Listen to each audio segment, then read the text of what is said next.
આજના વિડીયોમાં બાળકો આપણે ધોરણ 3 ગણિતમાં 14મું પ્રકરણ છે રૂપિયા પૈસા એ પ્રકરણ સમજવાના છીએ અને આ પ્રકરણનો આ બીજો ભાગ છે. જો તમે પહેલો ભાગ ન જોયો હોય તો પહેલાં એ જોઈ લેજો અને પછી આ ભાગ છે તમે જોજો. તો પહેલા ભાગની અંદર આપણે આ પ્રકરણ સમજતા જ્યાં પહોંચ્યા હતા ત્યાંથી આપણે આગળ શરૂઆત કરીએ છીએ. તો આપણે પાના નંબર 197 પર પહોંચ્યા હતા અને એની અંદર અહીંયા એક મહાવરો આપવામાં આવેલો છે. એ મહાવરાથી આગળ આપણે શરૂઆત કરવાના છીએ. તો મહાવરાની અંદર અલગ અલગ પ્રકારના દાખલાઓ આપેલા છે. એ દાખલા છે આપણે એની ગણતરી કઈ રીતે થશે એ સમજવાના છીએ. તો પહેલો દાખલો છે 3 મિત્રો એક બેટ અને એક દડો ખરીદવા ઈચ્છે છે. જો 3 મિત્રો છે એને એક બેટ અને એક દડો ખરીદવો છે. હવે એમાં 3 મિત્રો કોણ છે? એક બીના છે, રમણ છે, વેણુ છે. હવે બીના પાસે 48 રૂપિયા અને 50 પૈસા છે, રમણ પાસે 55 રૂપિયા અને 50 પૈસા છે અને વેણુ પાસે 38 રૂપિયા છે. તો તેમની પાસે કુલ કેટલા રૂપિયા છે? તો એમની પાસે કુલ કેટલા રૂપિયા છે એની આપણે ગણતરી કરવાની છે. તો એની ગણતરી આપણે કરીએ. તો મહાવરો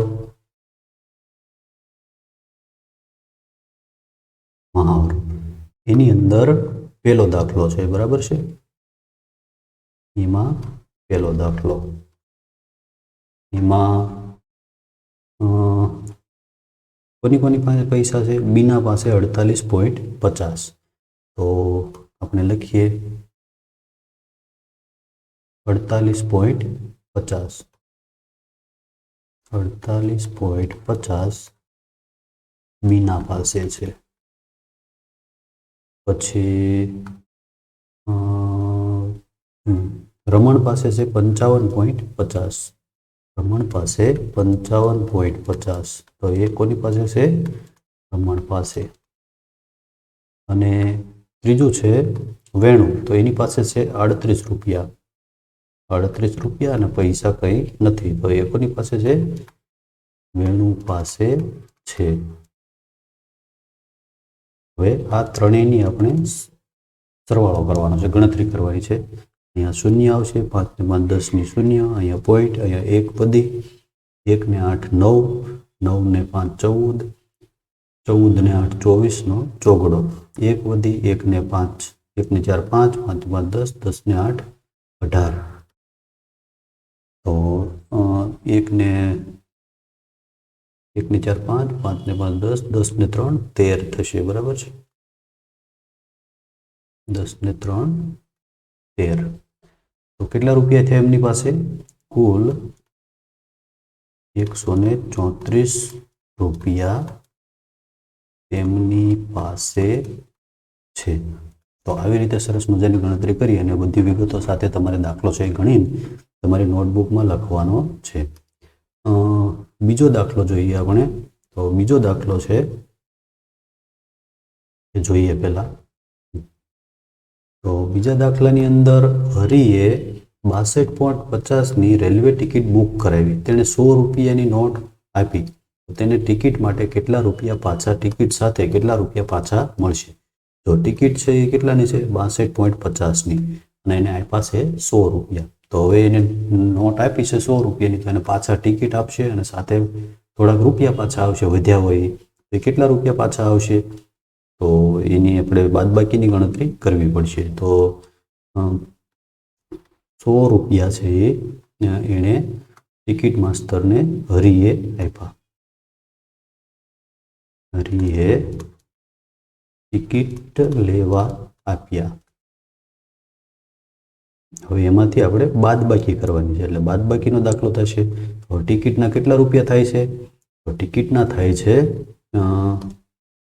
62.50. તો ટિકિટના થાય છે 62.50. જો આવી રીતે લખવાનું છે. જો ઘણા ભૂલથી જો આવી રીતે લખાઈ જાય 100 રૂપિયા છે તો 62.50 આવી રીતે લખી નાખીએ તો દાખલો છે એ ખોટો પડે. તો એવી રીતે આપણે લખવાનું નથી, બરાબર ધ્યાન રાખવાનું છે.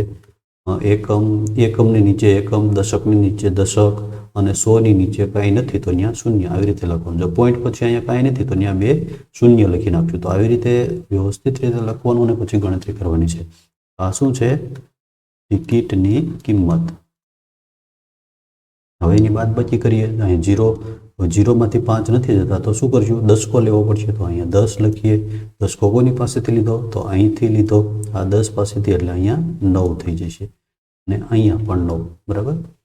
તો હવે 10માંથી 5 જાય તો 5, અહીંયા 0, 9માંથી 2 જાય તો 7 અને 9માંથી 6 જાય તો 3. કેટલા રૂપિયા આવશે પાછા? રૂપિયા પાછા મળશે 37.50 રૂપિયા પાછા મળશે. આવી રીતે દાખલાની ગણતરી કરવાની છે. આગળ ત્રીજો દાખલો જોઈએ.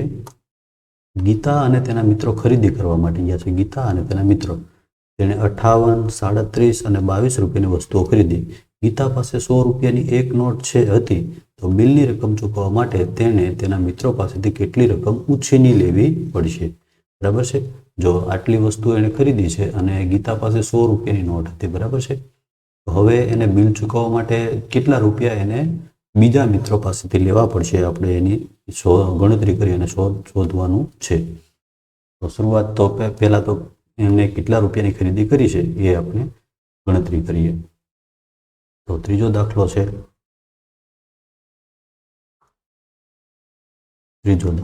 બરાબર. હવે ખરીદી કેટલા રૂપિયાની કરી છે એ આપણે જોઈએ. 58, 37 અને 22. તો 58, 37 અને 22. તો આટલા રૂપિયાની કુલ વસ્તુઓ ખરીદી. બરાબર. હવે એનો સરવાળો કરી દઈએ. 8 ને 7 15, 15 ને 2 17 નો સાતડો, 1 વધી, 1 ને 5 6, 6 ને 3 9, 9 ને 2 11. તો 117 રૂપિયા ખરીદી થઈ. આટલા રૂપિયાની ખરીદી થઈ. હવે આપણે શું કરવાનું છે? એની પાસે કેટલા રૂપિયા છે? 100 રૂપિયાની એક નોટ છે. તો એને મિત્રો પાસેથી કેટલા રૂપિયા લેવા પડશે એ આપણે શોધવાનું છે. આપણે બીજો દાખલો એમાં ગણીએ અહીંયા કે એની પાસે 117 રૂપિયાની કુલ ખરીદી અને 100 રૂપિયા છે. કેટલા રૂપિયા છે? તો એની બાદબાકી કરી દે. તો અહીંયા 7, અહીંયા 1 અને અહીંયા 0. તો આટલા રૂપિયા મિત્રો પાસેથી લેવા પડશે. તો આટલા રૂપિયા એને મિત્રો પાસેથી પાછા ઉછીના લેવા પડશે. કેટલા? 17 રૂપિયા. આવી રીતે ત્રીજો દાખલો ગણવાનો છે. આગળ અહીંયા એક મુંબઈ સમાચારનું એક કટિંગ છે. કારખાનામાંથી બાળકોને મુક્ત કરાવ્યા એવો મુદ્દો છે. જો શું છે? જો બંગડીના એક કારખાનામાં 10 બાળકોને આજે મુક્ત કરવામાં આવ્યા. એક પત્રકાર અને પોલીસે તેમને દુઃખી હાલતમાં જોયા. કારખાનાવાળા તેમની પાસે સખત મજૂરી કરાવતા હતા અને તે તેમને એક દિવસના ફક્ત ₹20 આપતા હતા. બાળકો ગામમાં તેમના ઘરે જવાની ખૂબ જ ખુશ છે. તેઓ ખાસ શાળામાં જશે જેથી કરીને તેઓ તેમની ઉંમરના બીજા બાળકો સાથે ભણી શકે.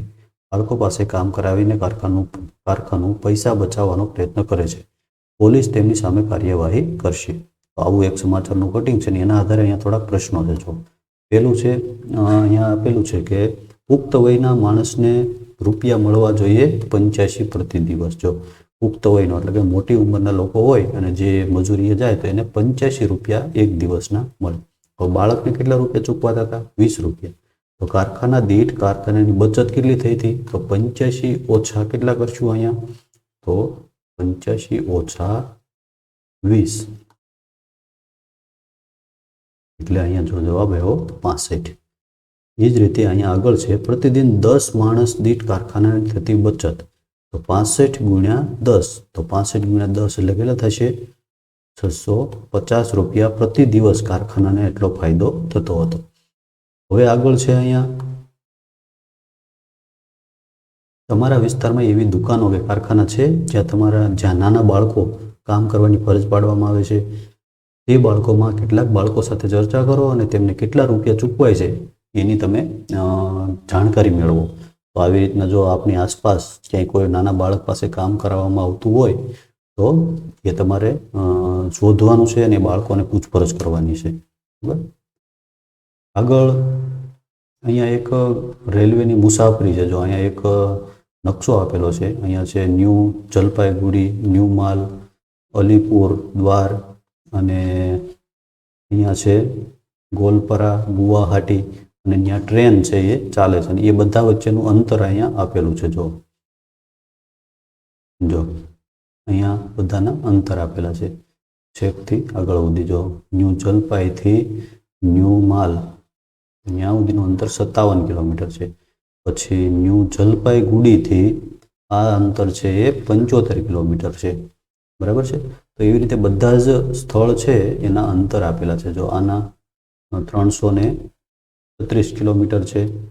પછી આ છે 495 કિલોમીટર છે. એવી રીતે બધા જ અંતર આપેલા છે. હવે એના આધારે આપણે થોડાક નીચે દાખલા આપેલા છે, એ દાખલાની ગણતરી કરવાની છે. એમાં પહેલું છે અંતર શોધો ન્યૂ માલથી ગુવાહાટી. ન્યૂ માલથી ગુવાહાટી. તો ન્યૂ માલથી ગુવાહાટી એટલે કે જો ન્યૂ માલ ક્યાં છે? અહીંયા છે. ન્યૂ માલથી ગુવાહાટીનું અંતર આપણે શોધવાનું છે. તો ક્યાં છે ગુવાહાટી? ગુવાહાટી અહીંયા છે. તો એનું અંતર આપણે કઈ રીતે શોધશું? તો અહીંથી શરૂઆત કરવાની છે. જો પહેલેથી જોઈએ તો એનું અંતર જો ન્યૂ જલપાઈગુડીથી ગુવાહાટીનું અંતર છે એ કેટલું છે? 495 કિલોમીટર છે. હવે ન્યૂ જલપાઈગુડીથી ન્યૂ માલનું અંતર કેટલું છે? 57 કિલોમીટર છે. તો એ 57 કિલોમીટર છે એ એમાંથી બાદ કરી નાખીએ એટલે આપણને એ પહેલાંનો જવાબ છે એ આપણને મળી જશે. તો ન્યૂ માલથી ગુવાહાટીનું અંતર છે આપણને મળી જશે. તો એ આપણે ગણતરી કરીએ. હવે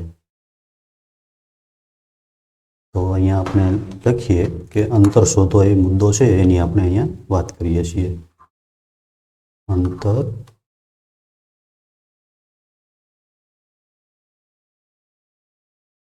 શોધો. બરાબર, એ મુદ્દો છે. હવે એમાં પહેલું છે ન્યૂ માલથી ગુવાહાટી. ન્યૂ માલથી ગુવાહાટી એનું અંતર આપણે શોધવાનું છે. તો એમાં શેની બાદબાકી કરીશું? તો પહેલાં તો આપણે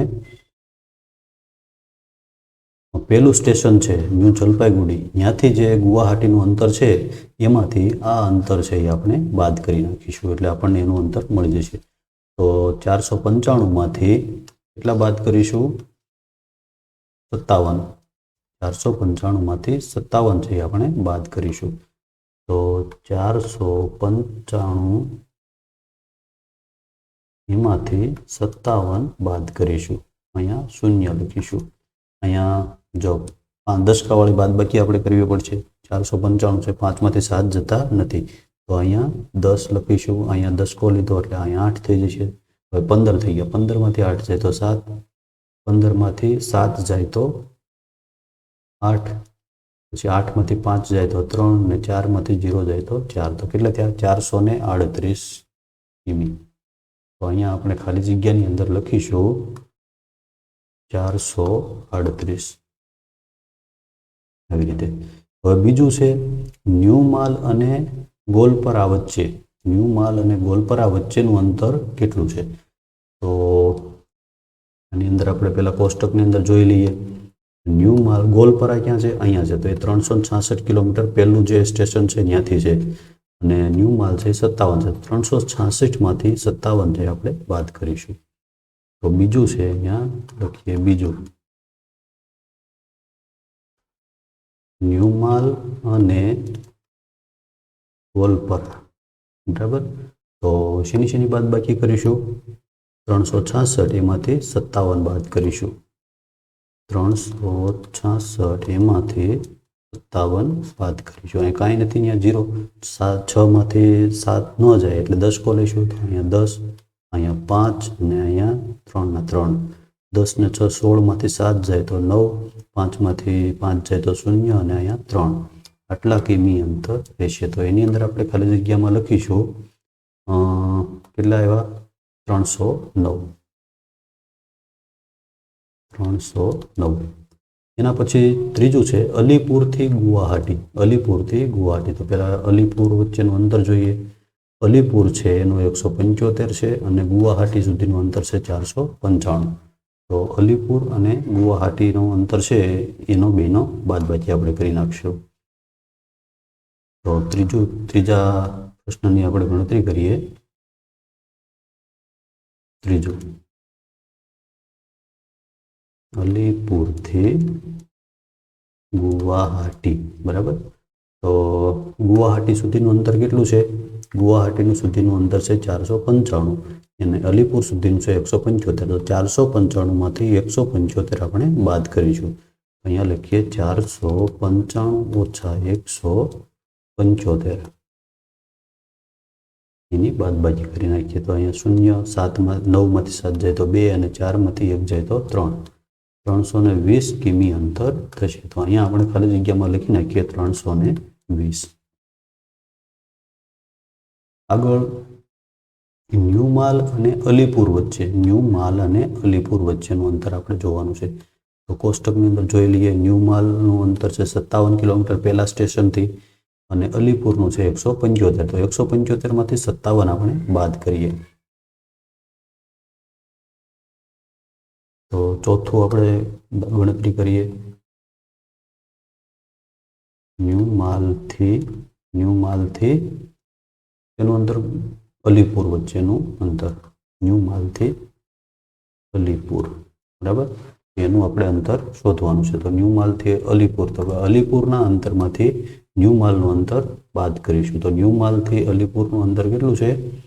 અલીપુરનું છે 175 અને આ 57 છે. તો 175માંથી 57 બાદ કરીશું.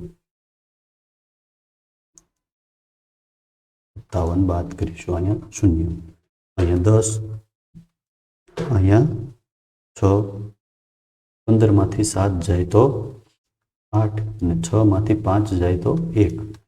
118 કિમી અંતર થશે. તો અહીંયા ખાલી જગ્યાની અંદર આપણે લખી નાખીએ 118. પાંચમું છે ગોલપરાથી ગુવાહાટી. ગોલપરાથી ગુવાહાટી. તો કોષ્ટકની અંદર આપણે જોઈએ કે ગોલપરાથી ગુવાહાટીનું અંતર કેટલું થાય છે. ગુવાહાટી છે એ છેલ્લું સ્ટેશન છે 495 અને ગોલપરા પહેલા સ્ટેશનથી છે 366 કિલોમીટર દૂર. તો 495માંથી 366 છે એ આપણે બાદ કરવા પડશે. તો પાંચમા પ્રશ્નની ગણતરી આપણે કરીએ. ગોલપરાથી ગુવાહાટી એનું અંતર આપણે શોધવાનું છે. તો 495માંથી ગોલપરા સુધીનું અંતર કેટલું છે? 366. તો એની બાદબાકી કરીશું. તો અહીંયા 5માંથી 6 નથી જતા, તો અહીંયા 10, અહીંયા 9ની ઉપર 8 થઈ જશે. 15માંથી 6 જાય તો 9, 8માંથી 6 જાય તો 2 અને 4માંથી 3 જાય તો 1. આટલા કિમી અંતર રહેશે, 229.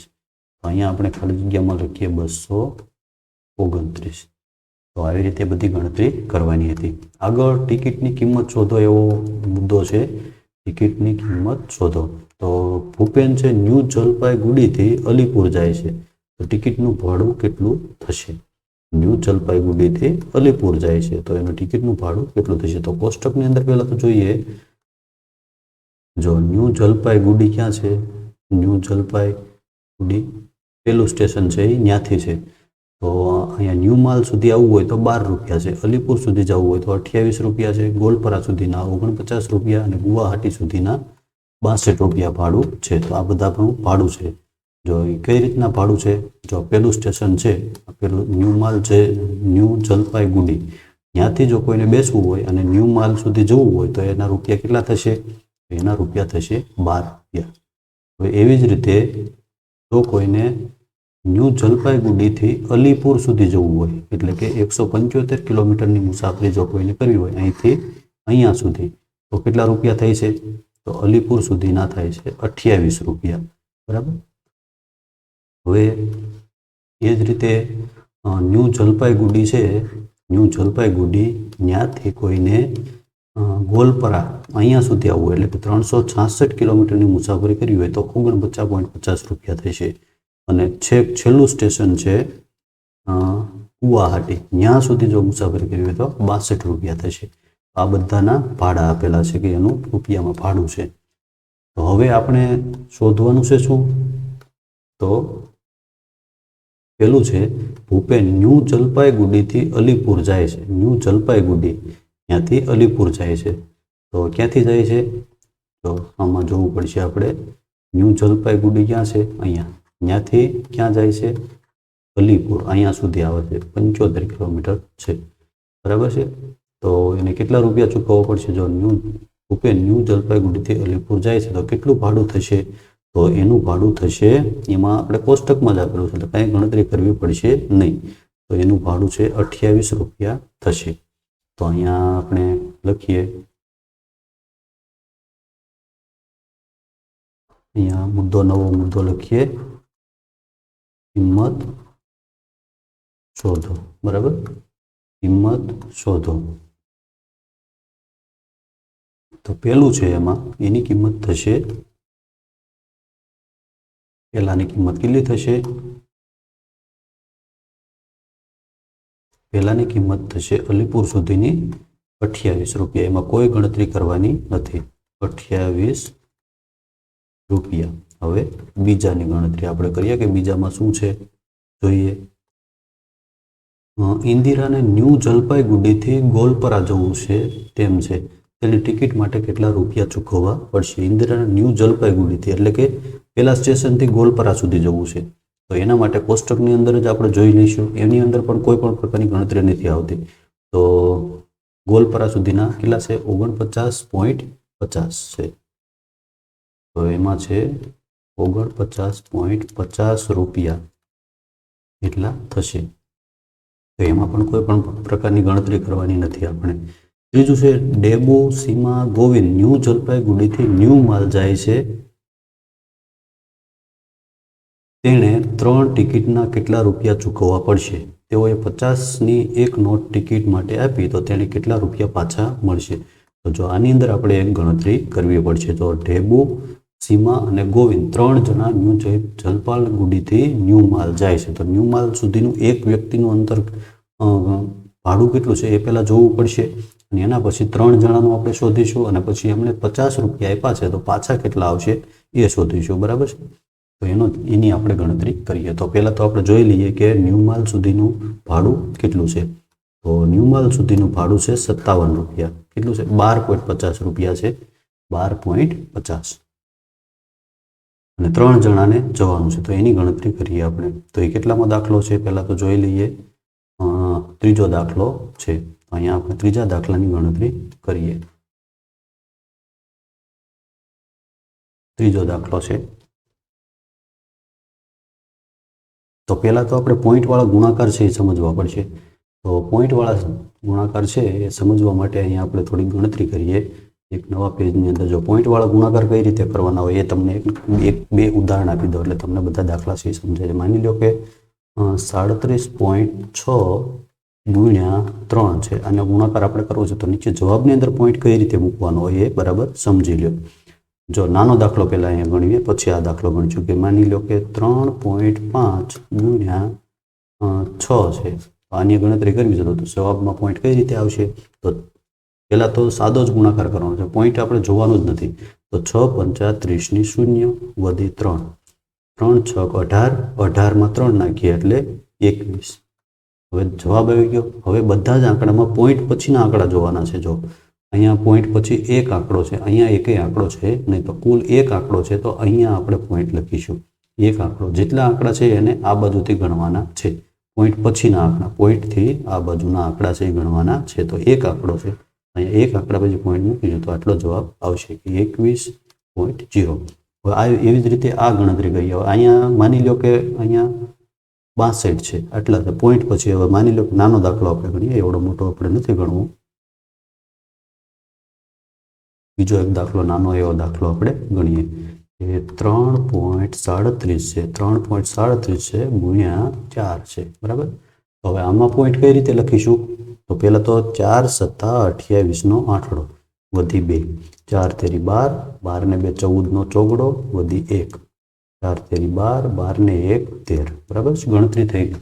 હવે પોઈન્ટ કઈ રીતે ગણીશું? તો પોઈન્ટ અહીંયા છે. બરાબર. ત્યાંથી પોઈન્ટ પછી આંકડા કેટલા છે? આ બાજુ 1 અને 2, બે આંકડા છે. બરાબર.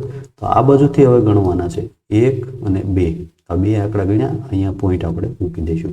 તો તો 13.48 જવાબ આવશે. આવી રીતે પોઈન્ટવાળા ગુણાકાર છે એ કરવાના હોય. બરાબર. તો હવે એમાં પોઈન્ટવાળો ગુણાકાર આવે છે એટલે આપણે આ પહેલાં સમજી લીધું. બરાબર. હવે ત્રીજો દાખલો છે આપણે ગણતરી કરીએ છીએ. ત્રીજો દાખલો હવે જોઈએ એની અંદર શું ગણતરી કરવાની છે. તો ટેબુ, સીમા અને ગોવિંદ ન્યૂ જલપાઈગુડીથી ન્યૂ માલ જાય છે તો તેમને કેટલા રૂપિયા ટિકિટ ચૂકવવી પડશે. પહેલાં તો એ આપણે શોધીએ. તો ન્યૂ માલ સુધીનું ભાડું કેટલું છે? ન્યૂ માલ સુધીનું ભાડું છે 12.50. બરાબર. કેટલું છે? તો એનું ભાડું છે 12.50. બરાબર. ગુણ્યા 3 જણા જાય છે. 3 જણાની આપણે કિંમત શોધવાની છે. તો જોઈએ, ગણતરી કરીએ. 3નો શૂન્ય સાથે ગુણાકાર એટલે 0, 3 પંચા 15નો પાંચડો, 1 વધી, 3 દુ 6, 6 ને 1 7, 3 એકા 3, 3750 જવાબ આવ્યો. પણ હવે પોઈન્ટ લખવા પડશે. તો પોઈન્ટ અહીંયા છે. પોઈન્ટ પછી આ બાજુ આંકડા કેટલા છે જુઓ તો 2. બરાબર. આ બાજુથી ગણશું 1 અને 2. હવે અહીંયા પોઈન્ટ આવશે. કેટલા રૂપિયા થયા? 37.50 રૂપિયા કુલ ટિકિટ થશે. બરાબર. આટલા રૂપિયા ટિકિટ થશે. આગળ બીજી ગણતરી આપણે શું કરવાની છે? એમાં એના દાખલામાં જુઓ તો એના દાખલામાં છે જો આટલા રૂપિયા ચૂકવવા પડશે. બરાબર. કેટલા? 37.50. તેઓએ 50 રૂપિયાની ટિકિટ નોટ આપી છે, ટિકિટ માટે આપી છે. તો એને રૂપિયા પાછા કેટલા મળશે એ આપણે શોધવાનું છે. તો એ આપણે ગણતરી કરીએ. તો એમણે કેટલા રૂપિયા આપ્યા છે? અહીંયા નીચે આપણે ગણતરી કરીને કે 50 રૂપિયા આપ્યા છે. તો 50 રૂપિયા આપ્યા છે તો 37.50 તો ભાડું થયું. જો કઈ રીતે આપણે લખશું? આ બાજુ નથી લખી નાખવાનું, ભૂલમાં યાદ રાખવાનું છે. જો 37.50 આવી રીતે લખી નાખીએ તો શું થાય? દાખલો એકદમ ખોટો પડે. એવી રીતે લખવાનું નથી. કઈ રીતે લખશું? અહીંથી લખીશું 50 રૂપિયાની નોટ છે, અહીંયા 37 અને આ બાજુ 50 લખવાના છે. અહીં કાંઈ નથી તો અહીંયા શૂન્ય લખી નાખીશું. આની હવે બાદબાકી કરીશું. 50 રૂપિયાની નોટ ટિકિટ માટે આપી અને આટલું કુલ ભાડું થયું. હવે એની ગણતરી કરીએ તો અહીંયા શૂન્ય આવશે. અહીંયા જો શૂન્યમાંથી 5 નથી જતા તો અહીંયા 10 મૂકીશું, દસકો લઈશું, અહીંથી દસકો લઈશું, અહીં 4 થઈ જશે, અહીંયા 9 થઈ જશે. 10માંથી 5 જાય તો 5, અહીંયા શૂન્ય, પોઈન્ટ, 9માંથી 7 જાય તો 2 અને 4માંથી 3 જાય તો 1. 12.50 રૂપિયા ટિકિટ સાથે પાછા આપશે. ટિકિટ આપશે અને સાથે 50માંથી 12 ને 50 પૈસા પાછા આપશે. તો આવી રીતે દાખલાની ગણતરી કરવાની છે. આગળ જોઈએ, કાપવા માટેનું પાનું છે. આગળ કાપવા માટેનું પાનું એટલે કે આ પાનું છે તમે કટિંગ કરી શકો છો. તો એની અંદર જો આ 5નો 10 ગ્રામ એટલે કે 5 કટકા આવા કરવાના છે, એને ભેગા કરવાના છે પાછા, અને તમારે નવી ટાઇલ્સ ને એવું બનાવવાનું છે. જો ભોંયતળિયું બનાવવાનું છે ટાઇલ્સ. આ 7નો 10 ગ્રામ છે તો આવી અલગ અલગ પ્રકારની ડિઝાઇન છે. તો શું કરવાનું છે? આ ટાઇલ્સને કાપો, કાર્ડ પર ચોંટાડો અને તમારે જેટલી જોઈએ તેટલી નકલ બનાવો અને ભોંયતળિયાને ઢાંકો. તો તમારું ભોંયતળિયું હોય તમારે એવી રીતના ડિઝાઇન બનાવી અને તમારે ભોંયતળિયામાં ટાઇલ્સ નાખવાની છે. એ તમારે રમત રમવાની છે એવી. આગળ છે તમે કાપી શકો અને રમતના રૂપિયા તરીકે ઉપયોગ કરી શકો છો. જો અહીંયા એક નોટ આપેલી છે 2 રૂપિયાની, 5 રૂપિયાની, 20 રૂપિયાની, 10 રૂપિયાની, 500 રૂપિયાની, 550 રૂપિયાની, 100 રૂપિયાની એવી અલગ અલગ પ્રકારની નોટ આપેલી. તો આને તમે ચોપડીમાંથી કાપી શકો છો. કાતરથી તમારે કાપી લેવાની છે બધી અને પછી રમવા માટે આ પૈસાનો તમે ઉપયોગ કરી શકશો. તો એવી રીતે પ્રવૃત્તિ તમારે કરવાની છે. અને આ પ્રકરણની અંદર આટલું આપણે સમજવાનું હતું. બરાબર તમે ધ્યાનપૂર્વક સમજાય છો. જો ક્યાંય ન સમજાણું હોય